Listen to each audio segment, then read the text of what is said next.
Todo mundo é invejoso e você não é exceção. Deixa eu te fazer uma pergunta logo de cara. Quantas vezes você já sentiu aquele aperto esquisito no peito ao ver alguém do seu lado conquistando exatamente o que você passou a vida inteira tentando conseguir?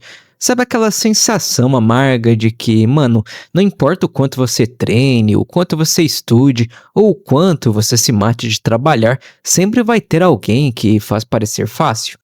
Um cara que parece que nasceu com a bunda virada pra lua e tudo dá certo de primeira. Pois é, cara, o mundo adora aplaudir o escolhido, o prodígio, o maluco que quebra recordes sorrindo, mas quase ninguém fala sobre o peso real de ser o segundo colocado.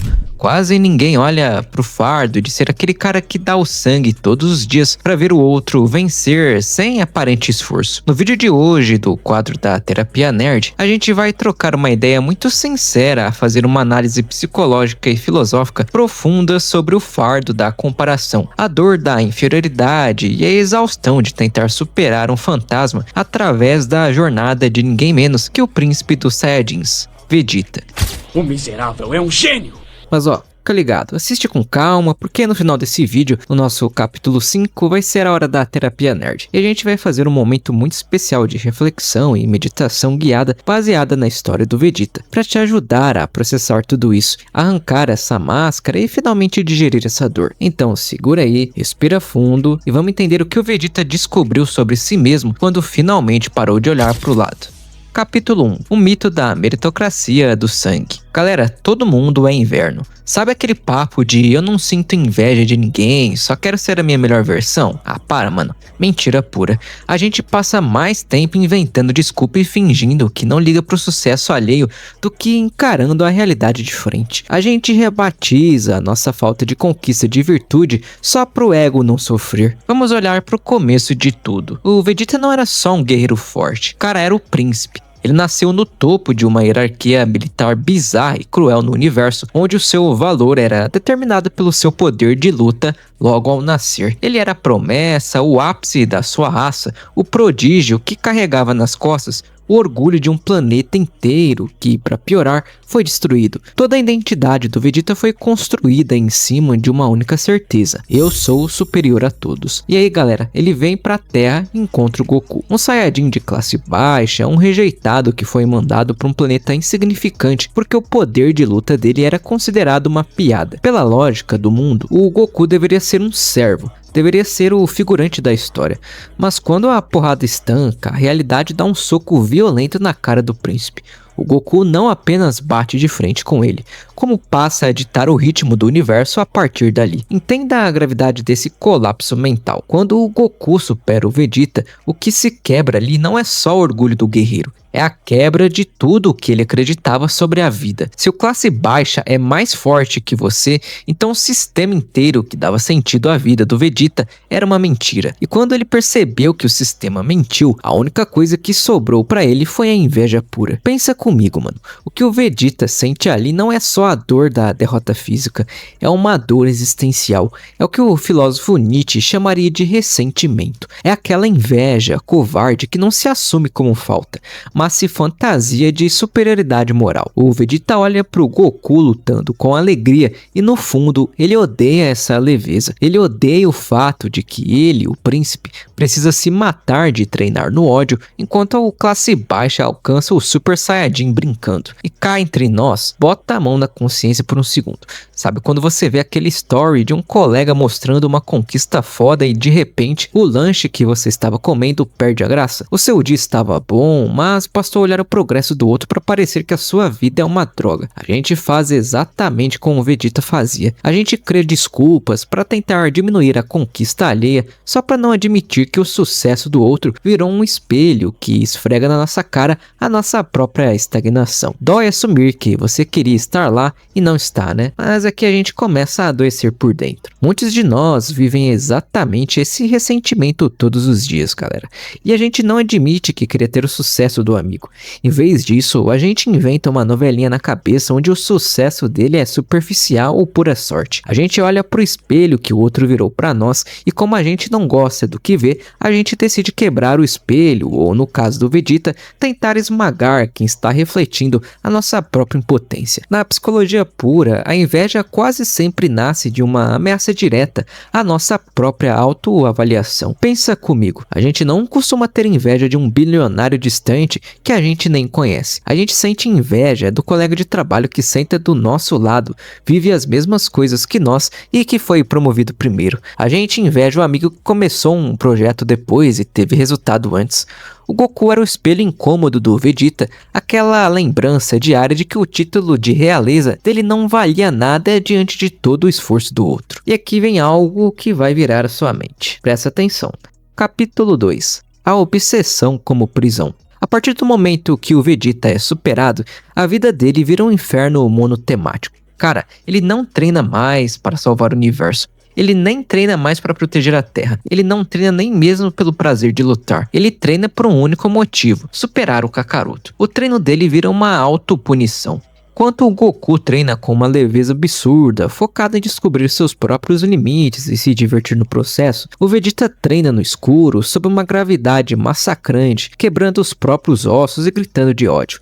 Ele transformou a própria evolução em um tribunal onde ele é o juiz e o carrasco ao mesmo tempo. A diferença aqui é brutal. O Goku tem disciplina, o Vegeta tem obsessão. Disciplina te liberta, obsessão te encarcera, te deixa preso. A disciplina do Goku é sobre ele mesmo, a obsessão do Vegeta é sobre o outro. Ele vira refém da própria raiva, que é o único combustível que ele conhece. Ele prefere quebrar o corpo na câmara de gravidade a admitir que talvez o método dele, baseado no ódio, seja inferior ao método do Goku, baseado no amor à luta. Mano, viver focado na régua dos outros é o caminho mais rápido para construir uma vida medíocre e cheia de amargura. O Vegeta olhava pro céu de Namekusei ou na terra e não conseguia contemplar nada. O cara estava sempre tenso, sempre com o maxilar travado. Quando você se torna esse tipo de sujeito, você perde a capacidade de celebrar as suas pequenas vitórias. Se você consegue comprar uma moto legal, mas o cara do lado comprou uma moto do ano, a sua moto perde o valor na sua cabeça. Você vira o técnico de moralidade da vida alheia, assistindo ao jogo da arquibancada e reclamando de quem está jogando no ataque. Quantas vezes você já se recusou a aprender com quem está na sua frente só porque o seu orgulho não permite admitir que ele sabe algo que você não sabe? A inveja do Vegeta transformou o que deveria ser um caminho de crescimento em um poço de frustração. Ele estava tão focado em derrubar o rival que esqueceu de olhar para onde ele próprio estava pisando. A psicologia chama isso de foco na meta externa de performance. Traduzindo para o nosso universo do dia a dia, galera, quando você estuda, trabalha ou faz qualquer coisa não para ser bom, mas para provar que é melhor que o outro, você terceiriza a sua paz de espírito. Você vira escravo do progresso alheio. Se o outro avança um passo, o seu dia acabou e você precisa avançar 2 passos a mais que o seu teórico inimigo. Se o cara alcança o Super Saiyajin primeiro, todo o seu progresso anterior vira lixo na sua cabeça. O Vegeta passou anos trancado nessa prisão mental. Ele olhava para as próprias mãos cheias de calos e sangue e não conseguia ver o próprio progresso. Ele só conseguia enxergar a distância que ainda o separava do Goku. A inveja é cega, galera, e ela te impede de ver a sua própria evolução porque você está ocupado demais olhando para a grama do vizinho. Capítulo 3. A armadura do orgulho. Para conseguir sobreviver a essa humilhação silenciosa todos os dias, o que o Vegeta faz? Ele cria uma casca enorme, o famoso orgulho Saiyajin. Aquela postura marrenta, os braços sempre cruzados, o olhar de desdém para todo mundo. Cara, aquilo nunca foi força real, aquilo era um mecanismo de defesa clássico contra a própria vulnerabilidade. Quanto mais inferior ele se sentia por dentro, mais alto ele precisava falar e mais arrogantemente ele precisava agir. O Vegeta é o rei de usar perfume em roupa suada. Mano, ele tenta passar para todo mundo essa imagem de guerreiro inabalável, mas quem está perto sente o cheiro do ressentimento dele. A maior fraqueza do Vegeta nunca foi a falta de poder de luta, foi a incapacidade de ser honesto consigo mesmo. Ele preferia viver uma mentira confortável de realeza a ter que encarar a verdade amarga de que ele estava perdendo para quem ele considerava inferior. É o clássico teatro das máscaras que a gente vê hoje na internet. O mundo tá cheio de gente encenando roteiros falsos. A máscara do sou desapegado, a máscara do prefiro ser minimalista e invisível, quando na real a pessoa só está com medo de tentar, falhar e passar vergonha. A gente cria uma filosofia inteira para justificar a nossa própria impotência. O Vegeta preferiu deixar o Babidi controlar a mente dele e se transformar em Majin Vegeta, vendendo a própria alma por um acréscimo de poder, só para tentar apagar a sensação de que ele era um fracasso perto do Goku. O cara preferiu virar um monstro a admitir a própria dor. Isso acontece direto na nossa sociedade. O sujeito que não tem grana fala que dinheiro não traz felicidade. Tradução: ele queria, não conseguiu e rebatizou a derrota de virtude. O cara que não consegue manter um relacionamento diz que prefere ser solteiro porque é livre.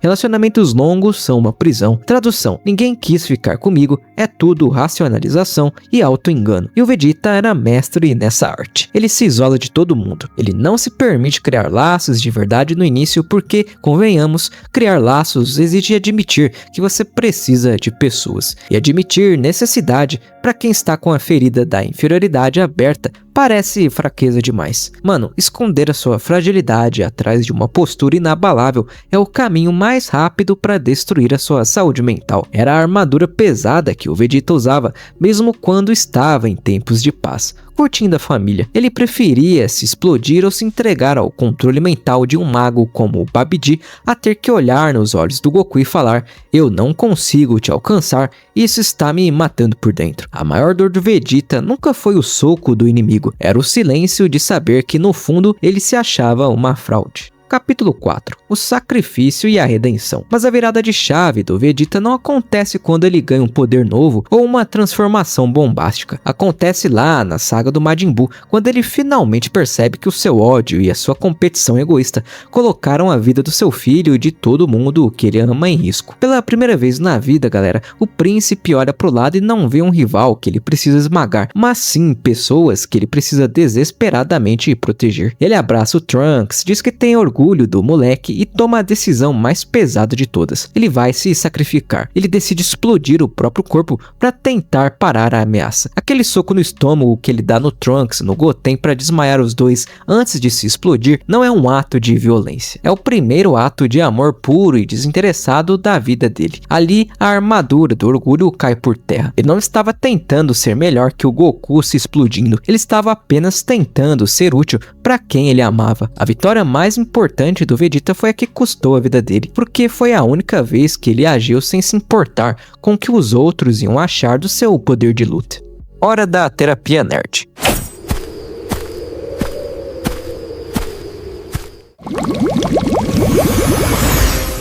Galera, vamos sentar aqui comigo por um segundo.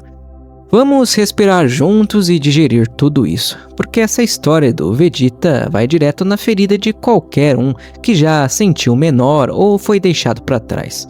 É muito fácil a gente inventar uma novela interna onde a gente se finge de superior só porque não conseguiu o que o outro tem. Ah, eu nem queria aquela promoção mesmo, cargo de chefia é muito dor de cabeça. Mentira, cara. Você queria a grana, queria status, mas como não teve acesso, preferiu chamar a conquista do outro de fútil para poder dormir em paz. Mas o ego não aguenta esse cinismo por muito tempo. A alma vai ficando torta, cheia de desculpas e cantos escuros. Quando você percebe construir uma vida inteira baseada em eu não quero, quando lá no fundo era só um eu não consegui. Então faz um favor, respira fundo, conta até 1, 2, 3. Feche os olhos por um instante se você puder e o ambiente estiver seguro. Respira fundo e solta o ar devagar. Pensa de verdade. Quem é o Kakaroto da sua vida hoje? Quem é a pessoa que vira um espelho cruel, esfregando na sua cara tudo o que você gostaria de ser, ter ou fazer, mesmo não conseguindo? O Vegeta sozinho encontrou a verdadeira força dele quando ele finalmente sentou no chão da terra, olhou para o rival e admitiu sem verniz, sem desculpa, você é o número 1. Galera, aquilo ali não foi uma rendição por covardia. Foi a libertação mais bonita e honesta da história dos animes. No momento em que ele aceitou a realidade e parou de tentar dourar a pílula, o fantasma sumiu. A competição infernal acabou. Ele não precisava mais ser o Goku, ele finalmente estava livre para ser o Vegeta possível. Assumir a porrada dói, mas te mantém íntegro. A inveja admitida é só um soco no estômago, mas a inveja escondida vira um câncer psicológico que deforma quem você é. Parar de lutar contra o espelho não vai te dar uma paz de espírito zen de imediato. É uma coragem suja, amarga, mas é o único antídoto contra o auto-engano. Galera, a partir de hoje, quando a inveja bater, não vista a armadura do orgulho. Não invente uma fábula moral para justificar seu fracasso. Olhe no espelho e diz de peito aberto: sim, eu queria essa merda e ainda não tenho. Esse é o começo. Não de uma vida perfeita, mas de uma vida de verdade. De uma vida honesta. Toda segunda, quarta e sexta a gente senta aqui nesse canal com um personagem que carrega um fardo que você também carrega aí no seu peito. Se esse papo bateu forte aí dentro, deixa aqui nos comentários contra quem você tem se matado para tentar se provar ultimamente. Qual a verdade que você estava com medo de admitir? Põe pra fora que eu vou ler todos. Até a próxima, mutantes da internet.